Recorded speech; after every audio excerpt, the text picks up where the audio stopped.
Live from Fargo and serving you on TV, online, and on the go, this is Valley News Live at 5.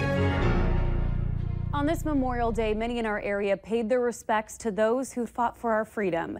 One local war veteran says it's important to share stories of the war because so many people have forgotten the true meaning of Memorial Day.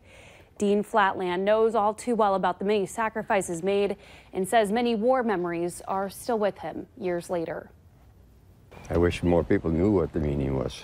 I think everybody should realize the peace they have because of World War II, Korea and Vietnam, Gulf, and any of them.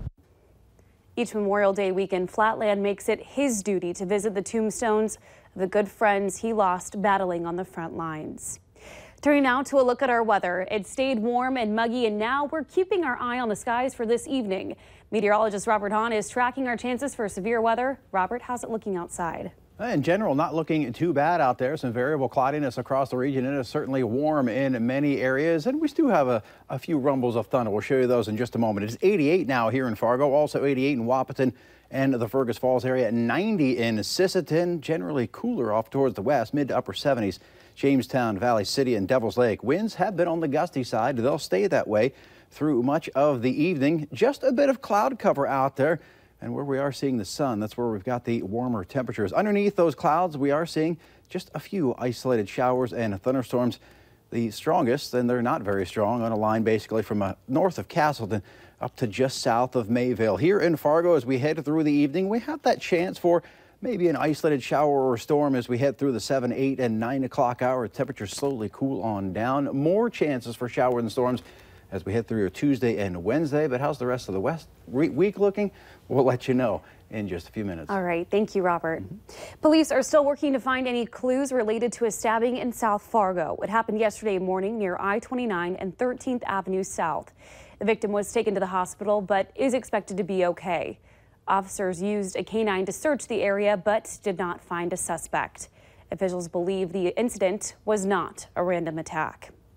And one person was hurt in a rollover early this morning on Interstate 94. The Minnesota State Patrol says a driver left the road near Barnesville just after midnight and rolled.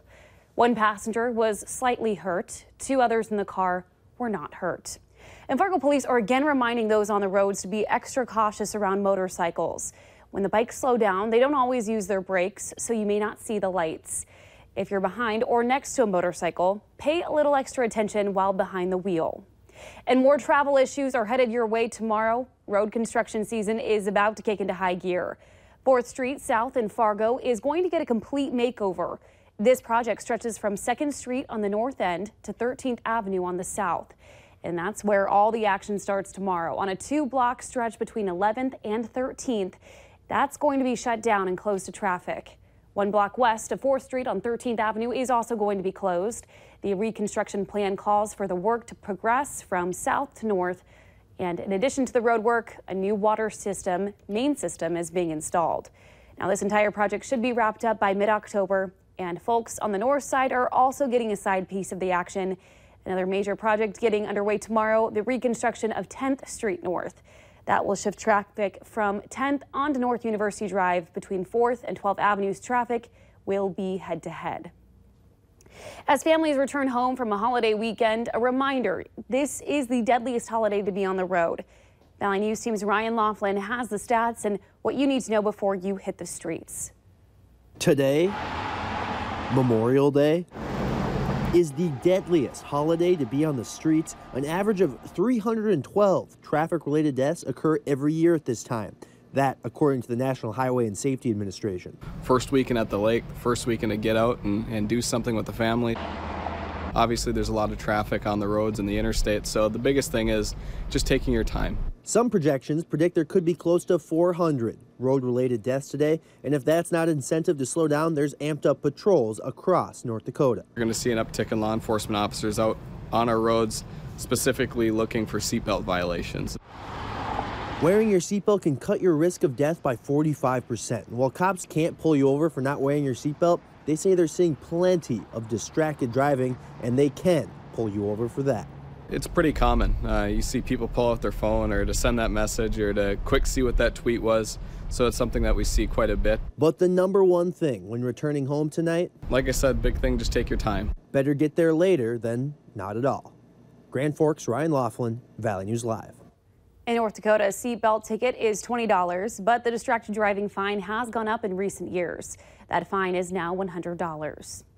An infant who was struck by a softball earlier this month is now breathing on her own, according to a Facebook page set up to support her. 7-week-old McKenna Hovenga was hit by a softball at her father's game in Des Moines. She's been in the Mayo Clinic's pediatric intensive care unit with a skull fracture and brain bleeding. On Friday, a post on the Facebook page informed supporters that doctors had removed some granular tissue building up and narrowing her airway.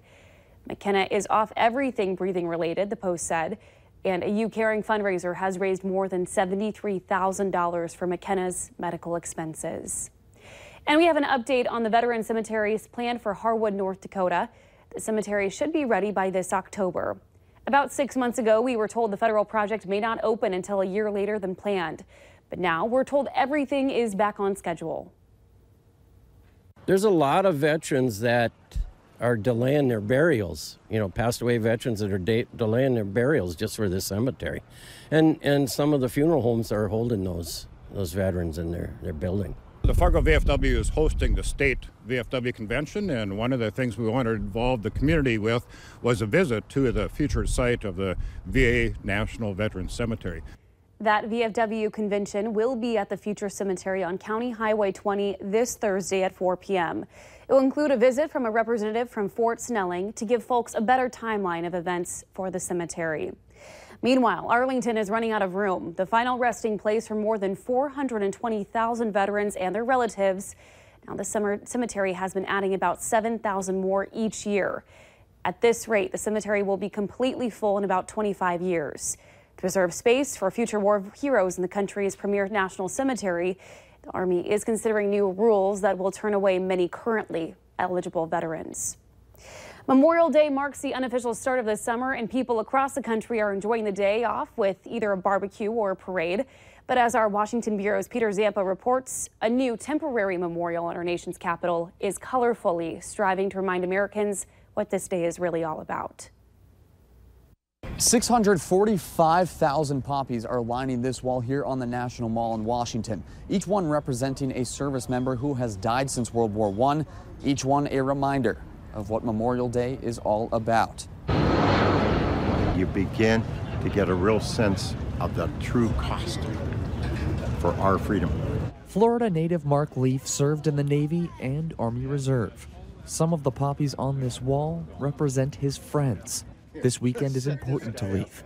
He wants every American to recognize the true meaning of the holiday. We need to understand that fully and humble ourselves before these numbers. Planted in prime real estate on the National Mall, USAA, in conjunction with the National Park Service, unfurling this 133-foot-long poppy memorial. It's a history lesson for some, a reflective eye-opener for others. A little sorrow in the fact that we've lost so many men and women in combat. Vice Admiral John Byrd handles military affairs for USAA. The two-sided wall has the history of the poppy symbol on one side, the other side simply flower-filled, turning the heads of those strolling on the mall. Simple but elegant. The memorial is temporary, shipped to Washington from San Antonio, Texas, but Byrd says down the line, USAA plans to bring the memorial to other locations across the country. In Washington, I'm Peter Zampa. Several veterans and family members were in attendance for the unveiling of the poppy wall at the National Mall in Washington, D.C. More than 67 walleye weighing 112 pounds were found dead in a net on a Minnesota lake. Now tribal officials are investigating the case. Lake Mille Lacs is a catch-and-release lake unless you're a member of the 8 bands of Lake Superior Chippewa Indians who are allowed to net walleye. But a picture that surfaced on social media shows an abandoned tribal gill net with the dead fish. A group opposed to the tribal netting says the lake's co-management doesn't work. A tribal spokesman says they're now investigating. Spending time this summer at the lake doesn't mean you have to give up your healthy habits. Health and wellness coach Kylie Seifert says it's all about taking time to prepare before you go out to the lake.